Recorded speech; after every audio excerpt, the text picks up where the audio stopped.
I'm Mark, creator of the BigDogsMods.com website, and I'm doing a video here of my new 2025 DRZ4S, so I'm going to go over all the mods and stuff I've done to it and kind of why I did it and stuff. But anyway, I hope you enjoy it.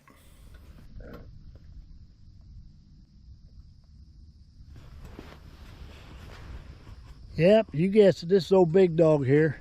And I've just got my new Suzuki DR4S out for a little romp today down this old dirt road, and thought I'd do a little video of what I've done to my bike. I've got a lot of pictures of it, but kind of telling about it will do a whole lot better job. Done quite a few things to it. Still got stock tires on it. Mounted my another GoPro right there. I just did that this morning.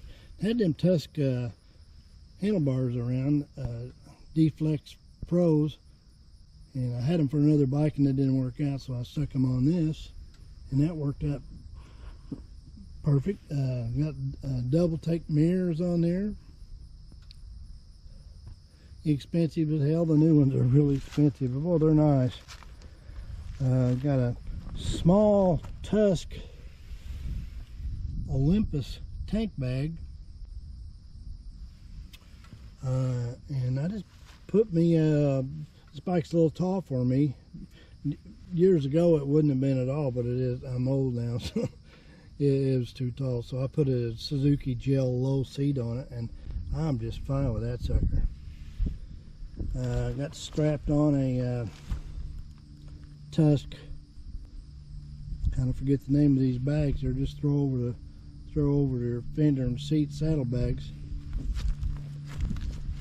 and they were so easy to put on. The front strap right there, I just stuck it. I just slid it under the seat, and it stopped at the seat mounting bracket, so it's not going to go any farther forward. And this one I just laid on top of the fender here. I think these are called Traverse bags now that I think of it. Really like them. I got them on my Honda XR150L too. Of course, everything is LED on this bike. Got a Garmin amps mount on here, and I can either put my Garmin 276CX GPS on there, or just slap it off and slap my Garmin Montana in there if I want something smaller. It just flops right in there. Just had these brackets laying around.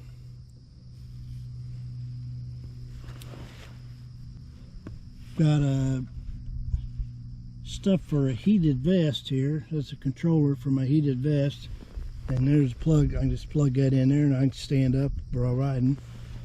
And I got the Bike Master heated grips. Where is the controller for that sucker? Yeah, there they are, right there.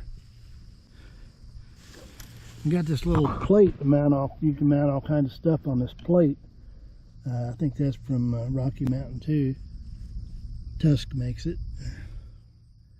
and I'm just not using it for a whole lot right now. I'm mostly got all my wires from my heated grips all tucked underneath it, and then got this controller there.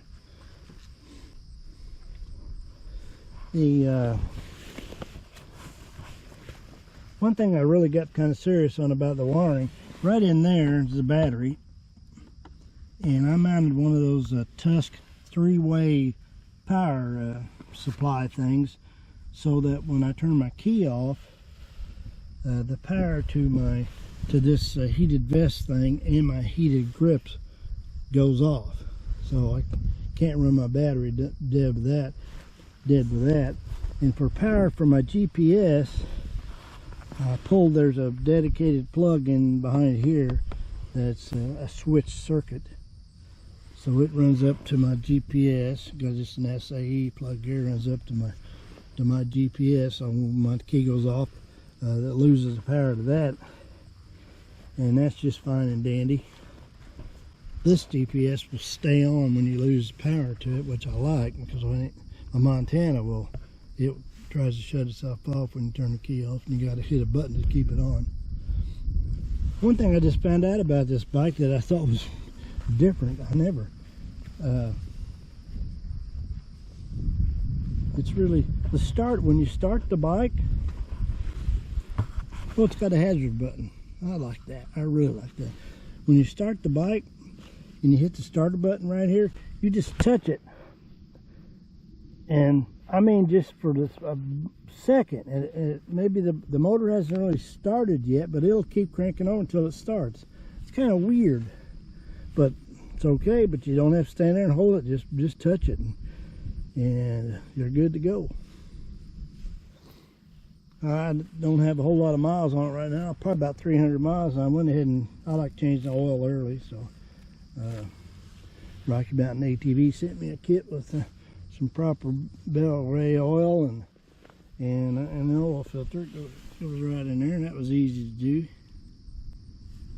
But anyway, I had this bike it's new to me, but I bought the very first year. I bought a DRZ4S, 2000 model. I had it, and I was a young feller back then, and hell, that was about 25 years ago, I guess. Anyway, I rode the toughest trails you could ride pretty much on it way back in the day. In fact, I remember riding the BDR in Utah that goes through Lockhart Canyon. And everybody's saying that's the toughest trail on any BDR ever made, backcountry discovery route. Well, I rode it on that 400 back then, and I remember it being easy, but I was a young guy. My buddy rode on DR650. I think vehicles have beat that trail up a lot over the years. Well, they beat everything up in Moab and Colorado too, and it's really a tough ride right now. Big bikes are really have a hard time in there. Anyway, I'm sure enjoying it. I've raised the fork tubes up in the triple tree, and I've backed off the shock a little bit, the sag on it, and the low seat got it down where I'm almost flat-footed. Got stock foot pegs on there. Now I'm going to get some foot pegs from, I got a company picked out, I can't remember the name of it, but they're going to be lower and wider. My buddy's got his on his Honda. Anyway, when I bought this bike, it's kind of a neat story. I decided I was going to buy a KTM 390R with the 21-inch front wheel. I had a 390 with a 19-inch front wheel and had it put a lot of miles on it. Rode a Wyoming backcountry discovery route with loose nut and who else went with me? Oh, Dingweeds. Yeah, Dingweeds went with me on that. And anyway, I decided I wanted one of them, so I went up to this bike shop in Illinois, and I sat on it, and I just didn't. I'm too old for it. It was too heavy. Maybe that wasn't it totally, but it just felt so heavy pulling up off the kickstand. And they had one of these in stock. Well, the hell, they had a dozen of them or more, and several colors. Seemed like they had a blue, yellow, and a blue and a white. And I like this color. So that's what I left with. Went to buy a KTM and bought this, and I am not sorry. I love this motorcycle. It is so smooth, so smooth. That 5-speed transmission is slicker than snot, and I feel like first through fourth, I feel like are real closely spaced. You know, shifts really slick without a clutch, and there's a little bit of a jump between fourth and fifth. And I don't know if the old 400 S's carbureted bikes were that way or not. I just don't remember. But I noticed that on this one, there's just a little bit bigger jump, which is good. You know, it gives you a maybe they did that to give it a little more highway speed with the 5-speed, and I'm totally happy with this 5-speed. It just does a really good job. Anyway, I'm out here trying to find a mud hole. Well, looky there, there's one right there. Dadgummit, there's one back there. I'll have to go back and hit them suckers. I guess put a little dirt on it, huh? Anyway, I guess that's all I've got to say about it. It's a beautiful day here. I'm in southern Illinois. This is called the Old Goshen Trail, this road here. It's a very historic route through southern Illinois. And anyway, that's what I'm riding on here right now. And anyway, I'm gonna go riding with this thing and have some fun today. It's supposed to get even warmer and warmer the next day. It's 65 probably here now, and then it's going to go to hell. Anyway, I'm planning on in December going down to Texas and riding that new backcountry discovery route down in Texas, in the Texas Hill Country. And for a reason I'm not going to get into, I may or may not take this bike. I got a couple other bikes, and me and a buddy's planning on doing that, maybe a couple buddies. So anyway, I'm looking forward to that, and we'll see which bike I take down there. Anyway, hope you enjoyed this video. See you next time, as they always say.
In this picture, I've taken off the left side panel, and what you're looking at here is the battery box, the battery, and I mounted my Tusk power distribution thing to that side of that battery box there. I drilled some little tiny little holes there, run some zip ties to it, and zip tied it to it.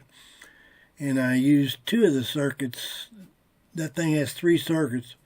I didn't use one circuit, didn't need it, and I used 1 circuit for the heated grips and one for my heated vest hookup.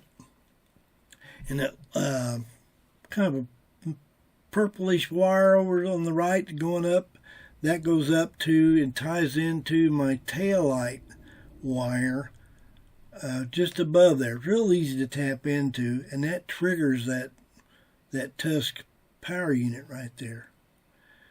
And they don't make it ain't like a relay where you hear a snap. It just does it electronically somehow. Anyway, that thing just works perfect.